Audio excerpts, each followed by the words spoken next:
आंदोलन के इतिहास में एक बहुत विशेष मोड़ होगा, क्योंकि इस भारत बंद के बहाने किसान ने एक बात दिखा दी है कि किसान ने कर ली अपनी मुट्ठी बंद और वो अब करेगा भारत बंद। इस देश ने देख लिया होगा कि केरला में क्या हुआ। केरला पूरी तरह से बंद रहा। तमिलनाडु का कोई एक जिला नहीं है जहां बंद ना हुआ। आप ये नज़ारा भी दिखाइए जो पीछे हो रहा है। ये जो एक एम्बुलेंस आई, बैरिकेड हमारे किसानों ने हटाए हैं और देखिए सारे किसान जहां बैठे थे दरिया अपनी छोड़ के एम्बुलेंस को रास्ता दे रहे हैं ताकि किसी भी व्यक्ति को हमारी वजह से परेशानी ना हो। और यही इस आंदोलन की भावना है। मैं सलाम करता हूं तमाम किसानों का। 2 मिनट पहले तक दरी बिछा के बैठे हुए थे सब लोग, कुछ लेटे भी हुए थे, लेकिन जैसे ही एम्बुलेंस आई सब लोग उठ गए। क्योंकि मैं समझता हूं कि आज का भारत बंद देश के इतिहास में एक मील का पत्थर होगा। इस किसान आंदोलन के इतिहास में एक बहुत विशेष मोड़ होगा, क्योंकि इस भारत बंद के बहाने किसान ने एक बात दिखा दी है कि किसान ने कर ली अपनी मुट्ठी बंद और वो अब करेगा भारत बंद। और इस बंद ने उन तमाम लोगों की बोलती बंद करवा दी होगी जो कल तक कह रहे थे कि आंदोलन चंद लोगों का आंदोलन है, केवल एक क्षेत्र का आंदोलन है, बाकी देश में इसका क्या असर है। मैं समझता हूं कि आज के इस बंद ने दिखा दिया होगा कि बाकी देश में इसका क्या असर है। मुझे विश्वास है कि आज आप सब साथियों की मदद से, मीडिया के लोगों की मदद से इस देश ने देख लिया होगा कि केरला में क्या हुआ। केरला पूरी तरह से बंद रहा। तमिलनाडु का कोई एक जिला नहीं है जहां बंद ना हुआ। आंध्र प्रदेश में रूलिंग पार्टी वाईएसआर रेड्डी और ऑपोजिशन टीडीपी दोनों इस बंद का समर्थन कर रहे हैं। कर्नाटका के राज्य रैयत संघ के जितने भी फैक्शंस थे सब लोग मिलके आज खड़े हुए। कर्नाटका के हर जिले में आज ये बंद ऑब्जर्व किया गया है। मध्य प्रदेश, छत्तीसगढ़, झारखंड, बिहार, बंगाल, जिस राज्य का आप जिक्र कर लीजिए वहाँ ये बंद सफलता से ऑर्गेनाइज किया गया है। मैं जिक्र भी नहीं करना चाहता पंजाब का, हरियाणा का, राजस्थान और उत्तर प्रदेश का, क्योंकि आप कहेंगे यहाँ तो ये आंदोलन पहले से ही है। जहाँ ये आंदोलन नहीं था या कहा जा रहा था कि नहीं है, आज वहाँ किसान ने जाके दस्तक दी है। किसान ने दिखाया है किसान की अपनी ताकत कितनी है और देश की सहानुभूति और सहयोग कितना है, वो आज हमने देखा है और दिखाया है। सर, ममता बनर्जी ने समर्थन नहीं किया इस भारत बंद का। हमारी उम्मीद थी कि वो करेंगी। हमारी उम्मीद आज भी है कि किसान की किसी बात का विरोध नहीं किया जाएगा, लेकिन सच ये है कि कुछ पार्टियां जो उसका समर्थन नहीं कर पाई वो अपने बातों के साथ न्याय नहीं कर पाई। मैं चाहता हूं मेरी बात के साथ साथ आप ये नज़ारा भी दिखाइए जो पीछे हो रहा है। ये जो एक एम्बुलेंस आई, बैरिकेड हमारे किसानों ने हटाए हैं और देखिए सारे किसान जहां बैठे थे दरिया अपनी छोड़ के एम्बुलेंस को रास्ता दे रहे हैं ताकि किसी भी व्यक्ति को हमारी वजह से परेशानी ना हो। और यही इस आंदोलन की भावना है। मैं सलाम करता हूं तमाम किसानों का। 2 मिनट पहले तक दरी बिछा के बैठे हुए थे सब लोग, कुछ लेटे भी हुए थे, लेकिन जैसे ही एम्बुलेंस आई सब लोग उठ गए। क्योंकि इस आंदोलन में हमारा उद्देश्य जनता को तकलीफ पहुंचाना नहीं है। हमने पहले दिन से कहा था किसी इमरजेंसी को कोई तकलीफ ना हो। हमने पहले दिन से कहा था कि लोग अगर कुछ फंस जाए तो भाई उनको चाय पानी पिलाने का काम हम करेंगे। हम इस देश की जनता का दिल जीत रहे हैं। किसान इसी तरह से इस देश को जीत। सर, आंदोलन में सबसे बड़ी कमी जो देखेंगे यहाँ राज्य के लोग किसान जुड़ते हैं, लेकिन बिहार के बहुत कम दिखते हैं आपके आंदोलन में। आप लगता है बिहार से हैं, अगर हैं तो बहुत अच्छी बात है, क्योंकि इस देश का हर बड़ा आंदोलन कहीं ना कहीं बिहार में होता है। आज जब मैं सुबह आया तो मैंने पटना की तस्वीरें देखी, आरा की तस्वीर देखी, सीतामढ़ी की देखी, गया की देखी, भागलपुर की देखी, पूर्णिया की देखी। मेरे विचार से तो ये सब बिहार में है। सर, वो राजनीतिक आप पार्टियां उसकी तस्वीरें दिखाएंगे बहुत अच्छा रहेगा। राजनीतिक पार्टियां केवल नहीं थी, इसमें किसान आंदोलन आगे रहे हैं, किसान संगठन आगे हैं, राजनीतिक दल पीछे हैं और हमने सबको खुला निमंत्रण दिया है। मैं तो चाहता हूँ मोदी जी भी आ जाए ना, पीछे बैठ जाए, यहाँ पे क्या दिक्कत है, उनको भी हम नहीं रोकेंगे, उनके साथ शालीनता से व्यवहार करेंगे।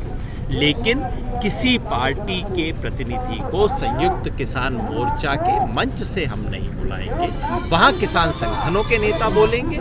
बाकी जो पार्टी सहयोग करे, समर्थन करे, सबका स्वागत है, सबका सम्मान है, सबका धन्यवाद है। सर, आज इस आंदोलन के जरिए भी आप यही दिखाने की कोशिश कर रहे हैं कि मुट्ठी भर लोग नहीं है, देश भर से लोगों का समर्थन किसान आंदोलन को मिल रहा है। पिछले 10 महीने से भी यही दिखाया जा रहा है, मुजफ्फरनगर से भी यही दिखाने की कोशिश की गई। आखिर यही एक चीज़ कब तक आप सरकार को दिखाते रहेंगे? सरकार को नजर तो आ नहीं रहा। जो कहते हैं कि जो सोया हुआ उसको तो जगाया जा सकता है, जो जागा हुआ है, आंख मूंद के बैठा है, उसको कैसे जगाया जाए।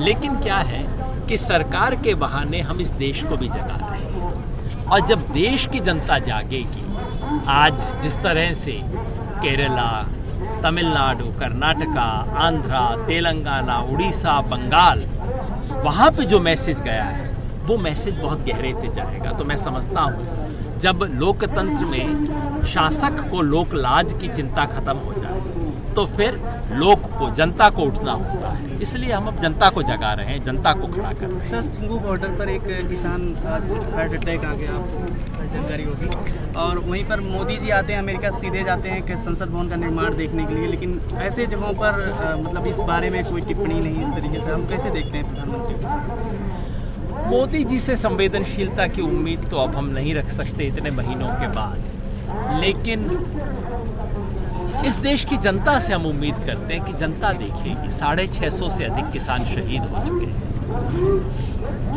गर्मी में, बारिश में, ठंड में यहाँ पे पड़े हैं, खड़े हैं, अड़े हैं। कुछ तो सच होगा और जिस दिन जनता देख लेगी, मोदी जी नहीं, मोदी जी जैसे कई लोग अपने आप ठिकाने लग जाएंगे, सीधे लाइन में आ जाएंगे। कृषि मंत्री कह रहे हैं कि जो है बात करने के लिए तैयार है। जब भी ऐसा कुछ होता है, भारत बंद या महापंचायत, तो उसके आसपास रिएक्शन आते हैं, क्या कहेंगे? रिएक्शन डायलॉग आता है, डायलॉग आता है, उसके बाद कोई चिट्ठी नहीं आती। बात करने को तैयार है। अरे भाई, बात करने को तैयार है तो आप ऐसा कीजिए, या तो कह दीजिए हम आपके घर कभी भी आ जाएं, दरवाजे खुले हैं तो हम आ जाएंगे, या आप बता दीजिए विज्ञान भवन में किस दिन कितने बजे बुलाया है, हम पहुंच जाएंगे। तो बिना ये बताए बात करने को तैयार हैं, प्रधानमंत्री डायलॉग देते हैं, बस एक फ़ोन कॉल दूर है। अरे वो फ़ोन कॉल कब होगा? तो मैं उनसे अनुरोध करूंगा कि इस किस्म के खोखले डायलॉग देना बंद करें। खुद अपने प्रदेश में हरदा, जो उनका खुद का अपना इलाका है, थोड़ा वहाँ जाके देख लें कि स्थिति क्या है, शायद उससे उन्हें कुछ समझ आ जाए। सर, मुख्तार अब्बास नकवी जी कह रहे हैं कि जो MSP है वो थी है, रहेगी, उसमें इजाफा हो रहा है, सब देख रहे हैं, मंडियाँ फल फूल रही हैं, वो भी सब देख रहे हैं, दिक्कत कहाँ है? मुख्तार अब्बास नकवी साहब किसके डायलॉग दोहरा रहा है? देश वो भी देख रहा है।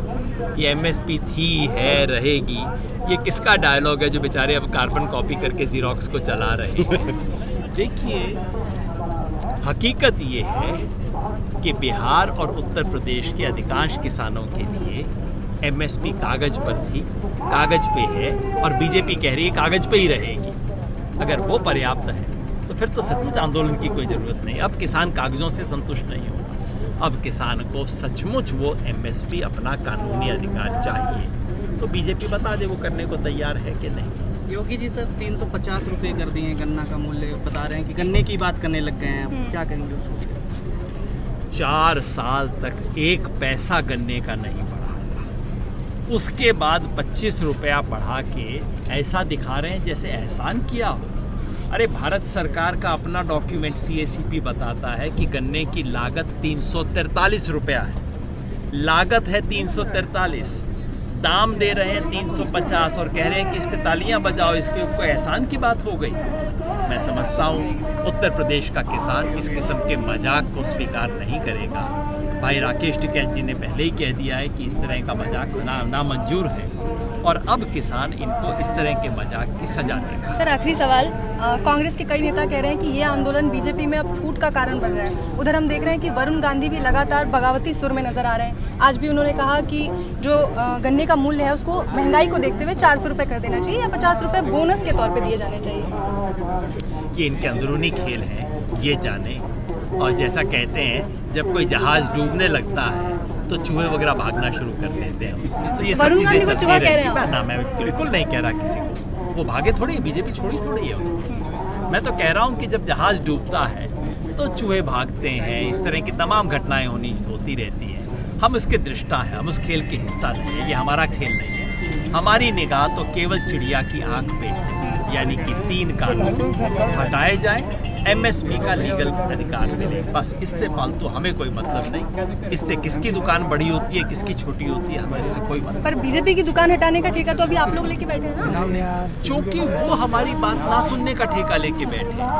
अगर वो आज हमारी बात मान लें और प्रधानमंत्री उसका वोट में फायदा उठाएं तो बहुत अच्छी बात है, उठा लें भाई। तो हमें तो कोई उनसे द्वेष नहीं, बस वो मान जाए। जो किसान को अपमानित करे, जो किसान पे लाठियां चलवाए, जो किसान को बंदर बोले, कल बीजेपी के इनके जेडीयू के प्रवक्ता ने कहा है बंदर है, जो ये भाषा बोले उसको तो सबक सिखाना पड़ेगा। सर अभी लास्ट सवाल सर, राकेश टिकैत जी कहते हैं कि अब देश को बचाने का ये आंदोलन हो गया और अभी आप कह रहे हैं कि अगर इसको हटा लेते हैं, कानूनों को वापस ले लेते हैं, उसके बाद इसका फ़ायदा उठाना चाहते हैं, अगर पीएम तो फ़ायदा भी उठा सकते हैं, तो अगर आपके कानून वापसी हो जाते हैं तो उसके बाद देश बिके तो आपको फ़र्क नहीं पड़ेगा।